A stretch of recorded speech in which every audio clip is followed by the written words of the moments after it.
Chinese companies are among the key foreign investors involved in the Zambian economy.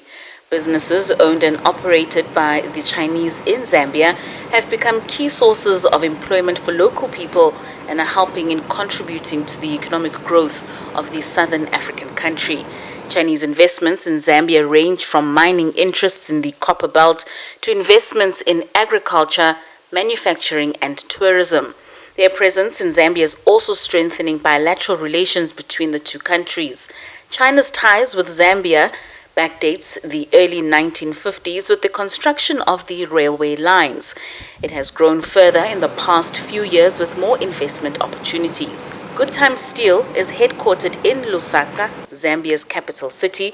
The company produces various steel bars, including galvanized tubes, a process of applying a protective zinc coating to steel or iron to prevent rusting. We spoke to Jackie Huang, CEO of Good Time Steel, who highlighted the importance of choosing Zambia as an investment destination. Huang says there are many similar interests between the two countries and his company is happy to do business in Zambia mainly on steel manufacturing. To invest in different countries, the most motivation is the business opportunities.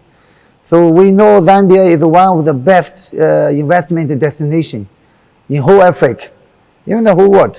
The best weather, best people, nice land, a lot of business opportunities.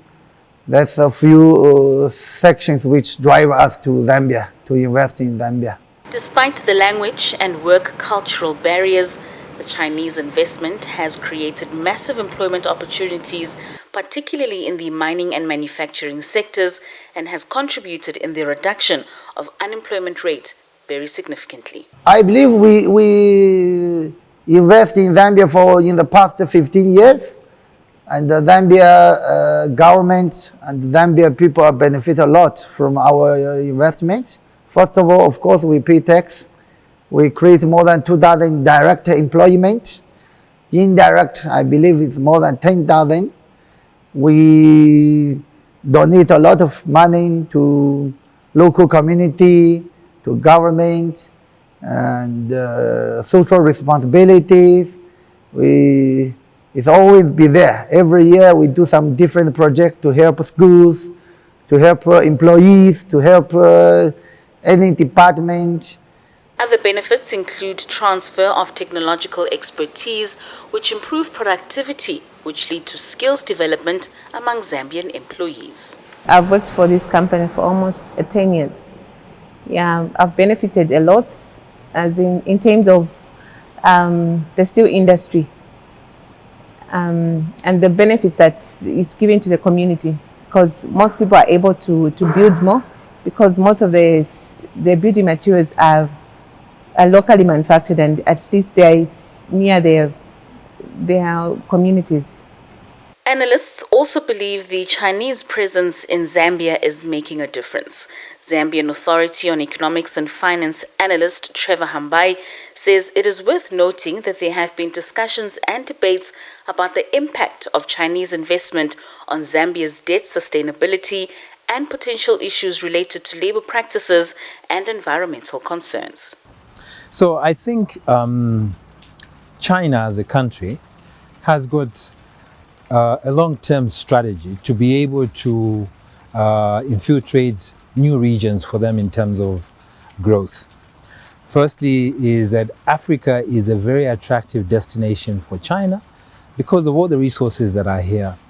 You must appreciate that in terms of global growth, in the next 50 years, all the resources that are required for us to be able to achieve that growth, a lot of them are housed on the African continent. And this is important for the Chinese industry, to be able to have this relationship with both Africa and Zambia in terms of accessing these minerals. When you listen to the global, the world trade war, the trade wars between the West and the East is all about who controls what resources for the future. And this is what China has been doing in their Belt approach, that they've also, other than working towards having to invest as a country in providing bilateral support, they are also having to be able to negotiate for their nationals to be able to move to those countries and invest in those countries. In September this year, Zambian President Hakainde Hichilema visited China to discuss the indebted African country's struggle to restructure its external debt to Beijing, its biggest creditor.